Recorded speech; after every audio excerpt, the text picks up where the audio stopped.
E hoje eu vou falar especificamente da iluminação de salas e quartos, dois ambientes em que necessitamos ter aconchego através da iluminação. Por isso que vale a pena você assistir esse vídeo até o final para você ver as diferentes possibilidades que você tem de incrementar, valorizar ainda mais a iluminação da sua sala e do seu quarto.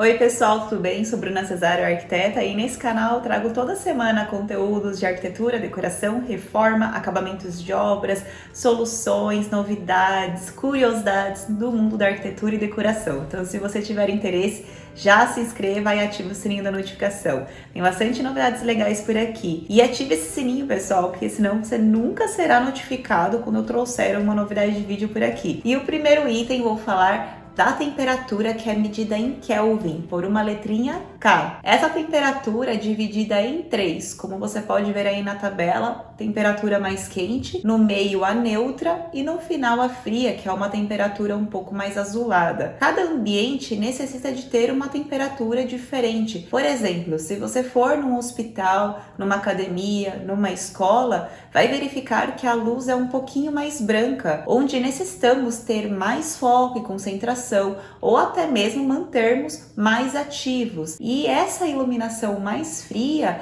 ela estimula um hormônio nosso que se chama cortisol, que é esse hormônio responsável por deixarmos mais ativos, concentrados e focados. Mas essa iluminação já seria inadequada para um quarto, já que é um ambiente onde precisamos relaxar e dormir. Se ao invés de uma iluminação fria, colocarmos uma iluminação quente, produziremos o hormônio que se chama melatonina, que é responsável pelo nosso relaxamento. Você já percebeu que em restaurantes a iluminação é um pouquinho mais amarelada? Pois é, pessoal, e não é à toa. Ela é mais convidativa e aconchegante justamente para você permanecer mais tempo no local. Salas e quartos, eu sempre indico para os meus clientes uma iluminação que varia de 2.700, que é a mais amarelada, até por volta de 3.000, 3.300K. Tem clientes que preferem aquela iluminação geral do quarto um pouquinho mais fria, né? E aí eu sugiro que seja até 3.500K, porque passando disso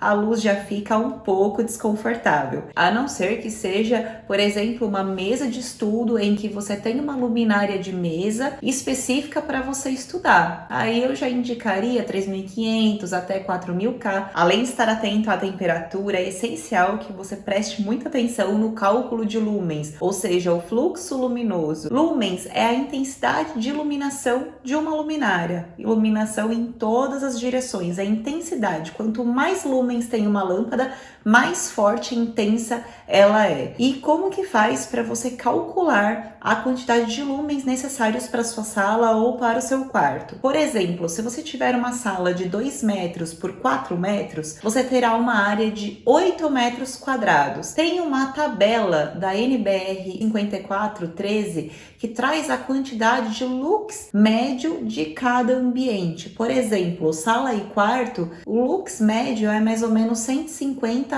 lux, 150 vezes a área do seu cômodo, que é 8 metros quadrados nesse exemplo, você terá 1.200 lumens. Esses 1.200 lumens é a quantidade mínima necessária para a iluminação ficar agradável aí na sua sala. E você pode dividir pelo número de lâmpadas que você vai querer ter na sua sala. E muitas pessoas confundem, né? Potência, que é a unidade de watts, com o fluxo luminoso, que é isso que eu estou falando para vocês. E muita gente compra a lâmpada pela potência, e a potência ela só informa o consumo de energia elétrica para aquela lâmpada, ela não informa a intensidade da luz daquela lâmpada, tá? É o lumens. Outra unidade super importante de você refletir aí no seu projeto de iluminação é o IRC, que é o índice de reprodução de cor. Fala sobre a fidelidade de cor para aquele ambiente daquela lâmpada. O IRC de uma lâmpada varia de 0 a 100. O ideal é que seja entre 80 até 100. O ideal mesmo é que fosse a partir de 90, tá, pessoal? Principalmente em áreas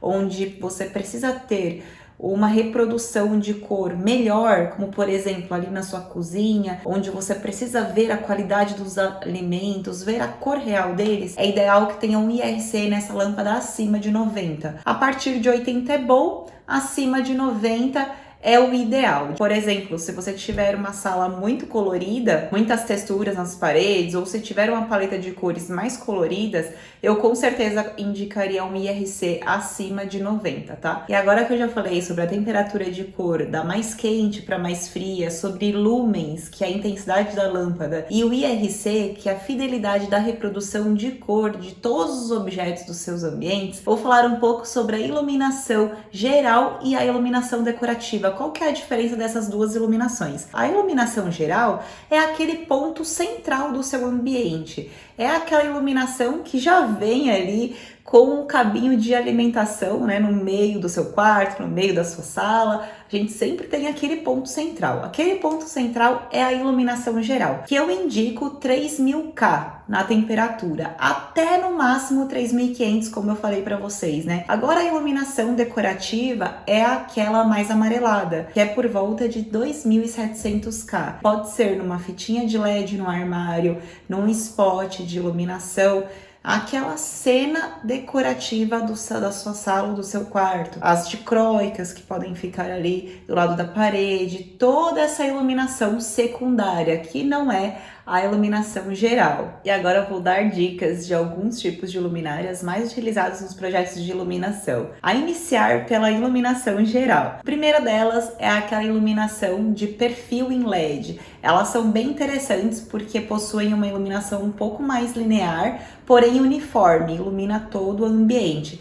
Da mesma forma, tem as plafond, que elas são quadradas, possuem ou iluminação direta ou uma iluminação um pouco mais indireta e difusa para todo o ambiente. Tem também a Par 20, ela é super utilizada porque ela é um pouquinho mais forte que a dicróica e ela pode ser utilizada numa iluminação geral, ou seja, no centro do ambiente, mesmo ela tendo um tamanho um pouco menor que essas plafond, essas outras. Também a gente tem a Par 30, que é recomendada para ambientes em que tem o pé direito duplo, por exemplo, um pé direito de 6 metros, se você tem um loft que tem ali um mezanino no meio, pé direito alto, você pode utilizar a Par 30. E para pé direito normal, a altura de piso a teto até 3 metros mais ou menos, 3 metros e pouco, você pode colocar essa Par 20. Elas têm um ângulo um pouquinho mais aberto, mas elas também são um pouco mais focadas e podem também ser utilizadas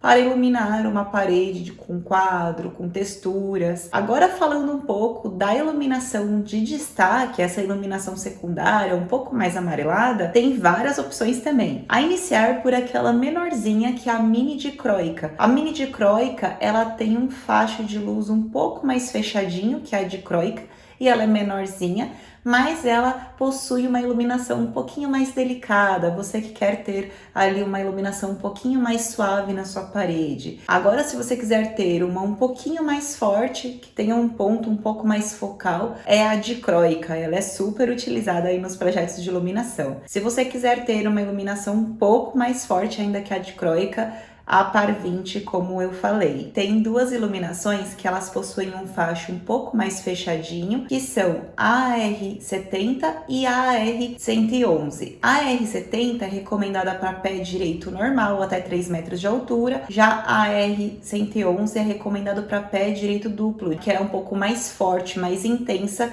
que a AR70. Tem também outros tipos de iluminação, pessoal, como aquele trilho com spots que você pode inclusive direcionar para a parede que você quer, arandelas que você pode colocar na parede que possuem uma iluminação um pouco mais difusa e aconchegante, uma luminária de piso que pode ser colocada do lado da cama ou do lado do seu sofá, ali na sala, fica bem legal. E tem também as luminárias de mesa ou abajures que você pode colocar ali na mesinha lateral, tanto do seu quarto como da sua sala. E eu espero que você tenha gostado do vídeo de hoje. Se você tiver alguma dúvida, coloca aqui nos comentários, fala pra mim se você gostou do vídeo de hoje. E eu vou ficando por aqui, pessoal. Até o próximo vídeo. Tchau, tchau!